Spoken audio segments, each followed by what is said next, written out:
sometimes the best enclosed red dots are actually the more affordable ones. And to see if this is actually true or not, we're going to be comparing the Steiner MPS to the Trijicon RCR, the Aimpoint Acro, the Swamp Fox Kraken, the Holosun 509, and the Holosun EPS, as well as the EPS Carry. But which one's actually the best for the money? The answer actually might not be what you guys think. First, let's take a look at the big three, being the RCR, the Acro, and the Steiner MPS. The Steiner MPS comes in at 2.5 ounces. For the reticle, it has a 3.3 MOA red dot. It has a claimed 13,000 hours of battery life. One of the fascinating things about the Steiner MPS is it has a 13-hour auto shutoff.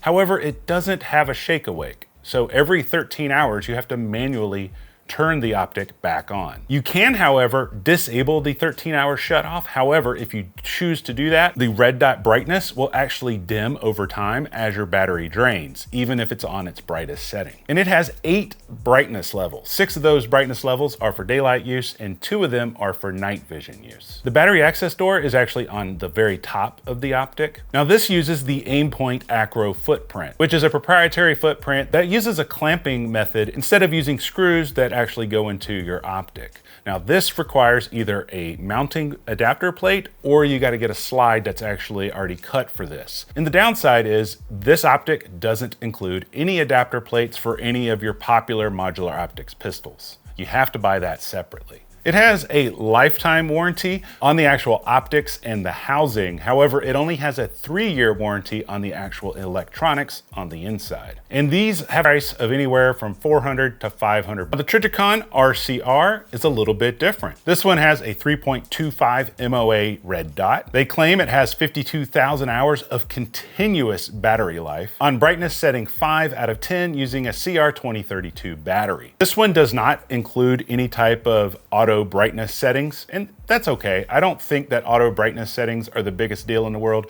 because they rarely ever work really well, especially when you're coming from a light room into a dark space or vice versa. Now, one of the biggest differences between the RCR and the Steiner MPS is this one will stay on its brightest setting if you set it there until the battery completely drains, and it won't dim over time. This one also has battery access on the very top. You simply pop that off to change the battery out. Now, of the 10 brightness settings that this one has, 7 of them are for daylight use and 3 of them are for night vision use. And this one has something called the super brightness mode. So it has one level higher that makes it the brightest that it can possibly be in case you're in a very sunny environment. The RCR also has something called a lock-in mode. And if you're familiar with Trijicon RMRs or some of the SROs and stuff like that, all of them were a little bit different in this feature, but some of them didn't have the ability to lock the brightness where you wanted to keep it. You would set it at the brightness level that you want, and it would keep it at that brightness level for a certain amount of hours. And then after that, it would reduce the brightness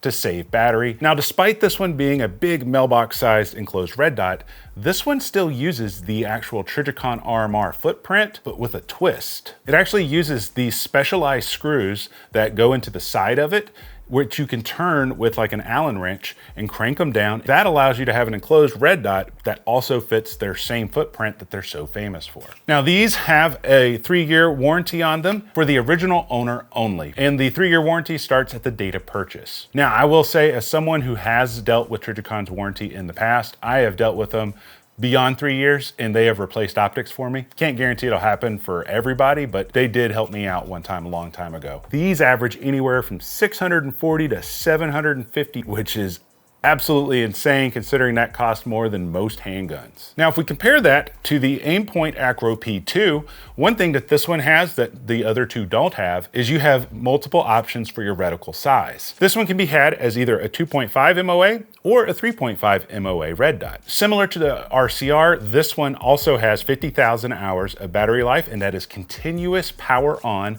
no auto shut off, using a CR2032 battery. And for this one, which is a little bit different, is it does that on setting 6 out of 10, whereas the RCR was 5 out of 10. This one also doesn't have any type of shake awake or auto shut off. Something else that's different about this one is the battery access door is on the side instead of on the top. That'll be important a little bit later. Out of the 10 brightness settings on this one, 6 of them are for daylight use and 4 of them are for night vision use. Because it's the Acro, obviously uses the Acro footprint, just like the Steiner MPS. And similar to the Steiner MPS, this one doesn't include any type of adapter plates for your slide. You do have to pick those up separately. So this one actually has a 10-year warranty for personal use.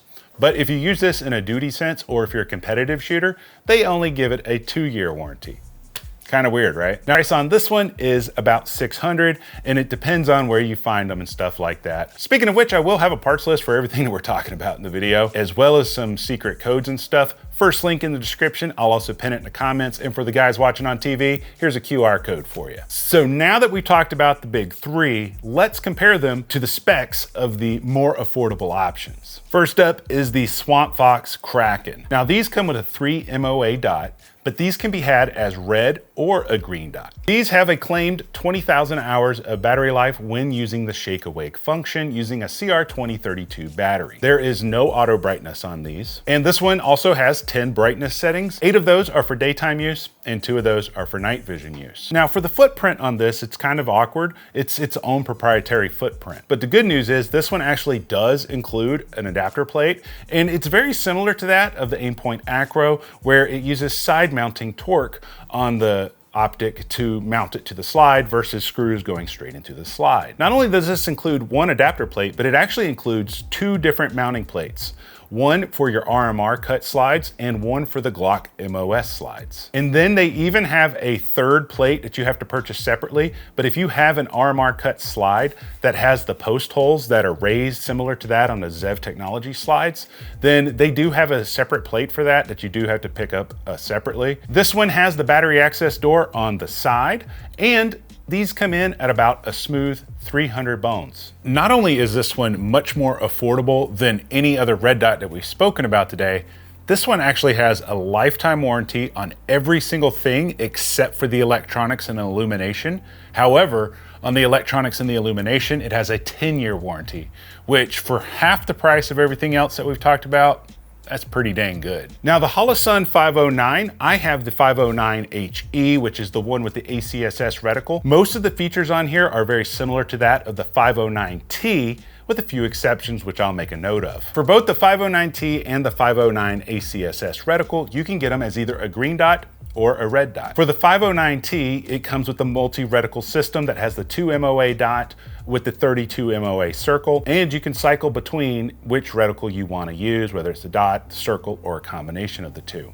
The ACSS reticle is a chevron, comes to a point, and then there's a big outer circle that is claimed to help you align your red dot when you're trying to acquire it. 50,000 hours of battery life with shake awake feature and with a solar fail-safe using a CR1632 battery. These will essentially shut themselves off when there's no motion detected. The moment you touch it, the dot turns on. And then the solar fail-safe means that even if there's not a battery inside of it, your dot will still work as long as there's sunlight. This one has the most brightness settings of every single other optic that we've talked about today. This one has 12. 10 of them are for daylight use and only 2 of them are for night vision use. Now, the interesting thing about the 509T and the 509 ACSS is although they look the same, their footprint are basically different, although they're very similar. But the good news is they both include a Glock MOS adapter plate. One of the things I like about Holosuns, as opposed to the other red dots that we've discussed so far in today's video,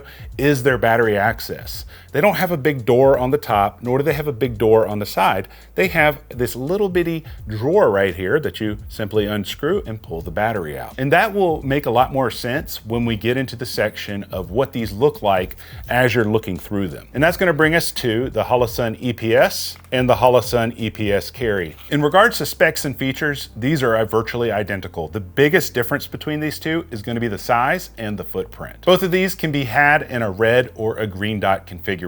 You can either get these with the multi-reticle system, which is the one with the 2 MOA dot, the big 32 MOA circle, and you get to cycle through those, or you can get them as a 2 MOA dot only or a 6 MOA dot only. Now, the downside is if you choose to get these with the single reticle size, you don't get the solar failsafe or the solar panel that you get on the multi-reticle option. Both of these have 12 brightness settings similar to that of the 509. However, with these, you do get more night vision settings. So out of those 12 brightness levels, 8 of which are used for daylight mode, and then 4 of them can be used with night vision. The full-size Holosun EPS includes an adapter plate for the Trijicon RMR footprint. And if you need an adapter plate for other optic systems, there are available. I'll have info about those over at the parts list. Similar to that of the 509, these also have that very sleek side battery access door. Now for street pricing, if you decided to get the multi-reticle version with the solar fail-safe and the auto brightness mode, these range, both the EPS and the carry model, range anywhere in the mid to high 300s. Whereas if you get the non-MRS model with a dedicated dot, you can get these for the mid to high 200s. In regards to warranty, all Holosuns get a 3-year warranty from the original date of purchase. I know you might feel a little bit overloaded with a lot of specs, but here's the thing that we should take away from this. For whatever reason, all of these more affordable red dots tend to include a lot more features than the big boys. And maybe they're not as rugged, who knows? But this next feature that the more affordable dots have is something I don't understand why none of the big boys have. And that's gonna be optical clarity, specifically talking about distortion and the tinting. So if you're looking at this image right here, this is a still captured image of me holding up the red dots in front of a white computer monitor screen. This one is me holding the Steiner MPS. You notice that like the color cast of the Steiner kind of lighter at the top, and then as you get towards the bottom, it seems to get a little bit darker. And you might be thinking to yourself, hey, you're just kind of holding the optic kind of wonky. No, this is perfectly centered. But I can assure you, even looking through this on the naked eye, the bottom of the window has a darker color than the upper portion. One thing I also want you to pay attention to is what does the silhouette of the body of the red dot and the window look like in relation to one another? And the reason that's important is the actual bezel is a little too thick. When you start looking through this, because you're target focused, you want to be able to see around your red dot, not just through it.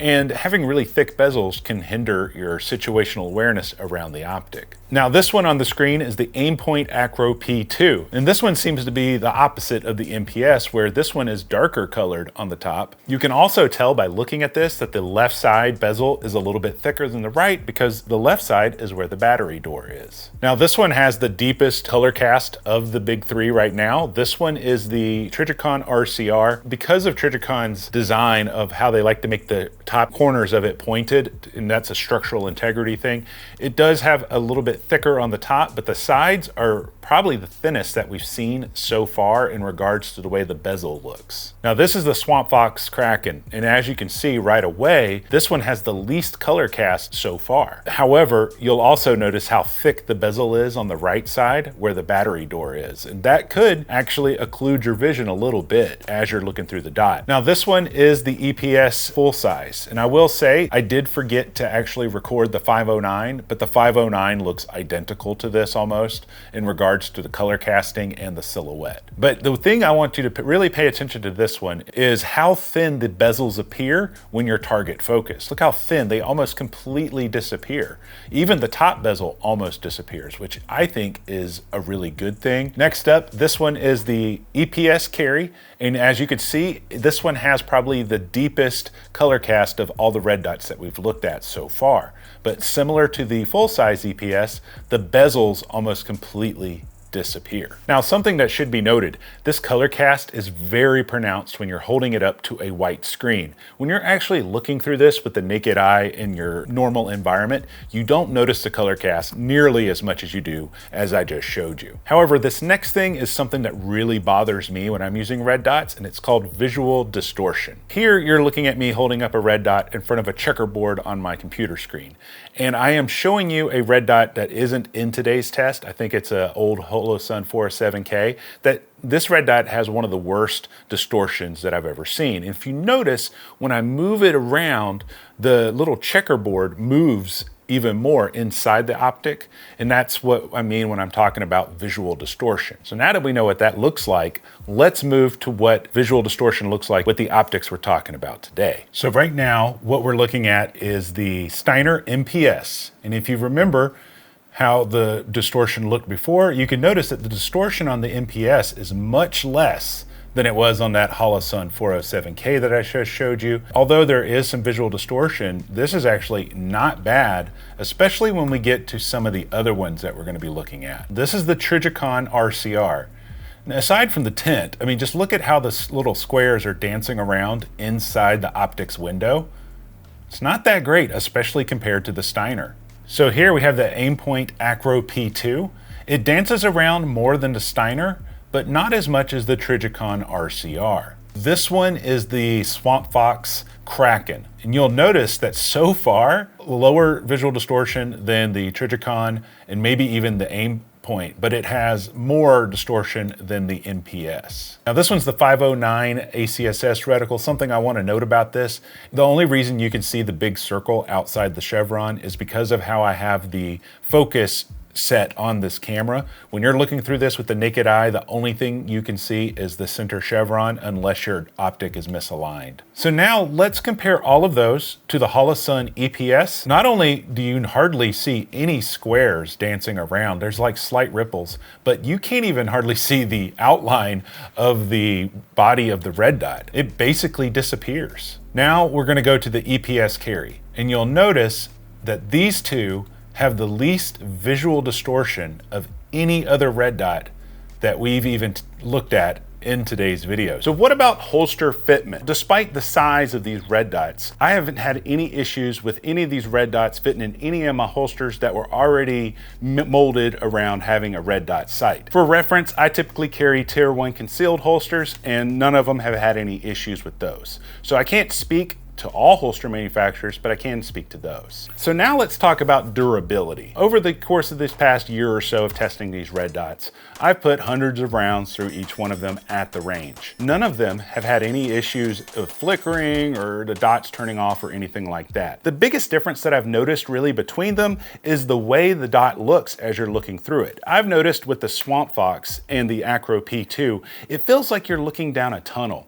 And if you actually tilt this kind of to the side, when you're looking down range, you really get the optic very occluded. I've also don't like the actual size of the window of the Acro P2 and Swamp Fox versus the others. What's interesting about that is even though the size of the window of the Acro and the Swamp Fox are very similar to that of this EPS carry, I've noticed that I prefer the EPS carry because it doesn't feel like you're looking down a long hollow tube. And I think the reason that those red dots bug me the most is because of how large the bezels are in comparison. Now there is one aspect of the durability that I simply can't test. Because I live in the desert where it's dry and arid, I can't do the moisture test.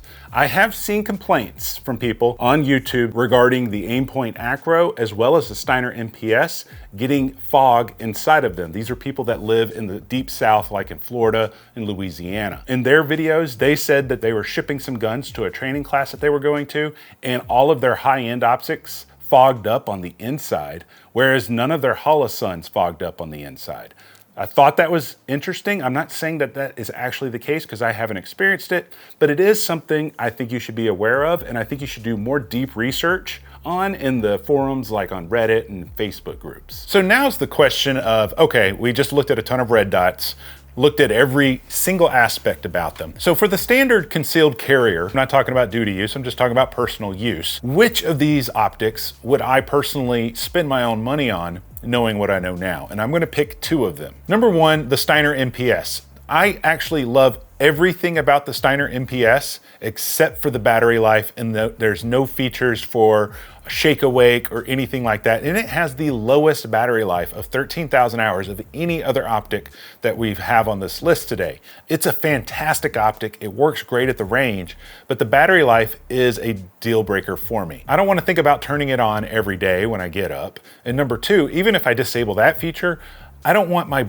brightness dimming every day that the battery drains. And I don't like the fact that not only do you got to spend a few, like $400 to $500 on an expensive optic, but then you got to go out and buy an actual adapter plate because they don't include one in the box. So as of right now for the high-end optics, it comes down to the Aimpoint Acro or the Trijicon RCR. On average, the Acro might be about 50 to $100 cheaper than the RCR. However, The Acro does not include any optics plates, which you got to go buy separately, which are probably close to about $100 or so. And the RCR uses the RMR footprint. Because of that, I would personally choose the RCR if I was going to choose a high-end optic. Yeah, it's the most expensive of them.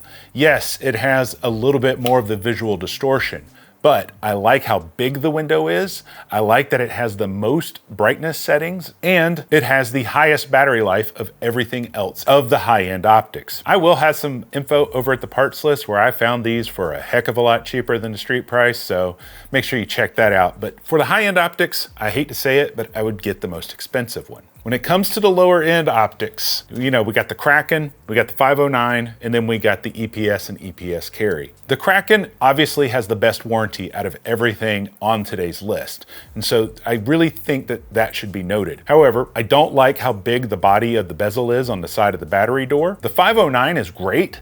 I like it a lot, but I will say this, the Holosun EPS and the EPS carry are just gonna be my two choices. And I would even buy those over the high-end Trijicon RCR. They have just as good battery life, they have more features, they have more brightness settings, you can get them as red or green, they have multiple reticle sizes, and they include adapter plates if you need them. In my humble opinion, you simply can't beat the EPS and the EPS carry for the money. Now, I think the biggest disappointment of everything we've talked about in today's video is I'm the kind of person that I'm gonna buy things American made when possible. However, thing is, we got companies like Aimpoint and Trijicon that are making optics that are literally double the price of the stuff from China. And the stuff from China has more features, better optical quality than anything that they're putting out. If you want me to spend double the money on a comparable product, then it needs to be double better than what I can get for less. And that's the disappointing thing. I want to go out and say, hey, I'd spend my own money knowing what I know on these American-made optics. But as long as they're gonna offer crappier warranties and less features for double the price, I can't. I just can't bring myself to do that. What do you guys think about this? But I only have a sample size of one of each of these optics. And so I could be very much wrong in my opinion. And if I am, I want you guys to let me know down in the comments section and let me know if you've had any different experiences with the optics that we talked about so far. But if you want to see a couple of more awesome videos to binge on, go check this one out where I go into the top 10 AR triggers that I've ever tested that I would buy knowing what I know now. Or if you're not into that, you can go check out this video with the most awkward handgun that I've ever tested in my life. But until next time, guys, I love you and you guys stay sexy.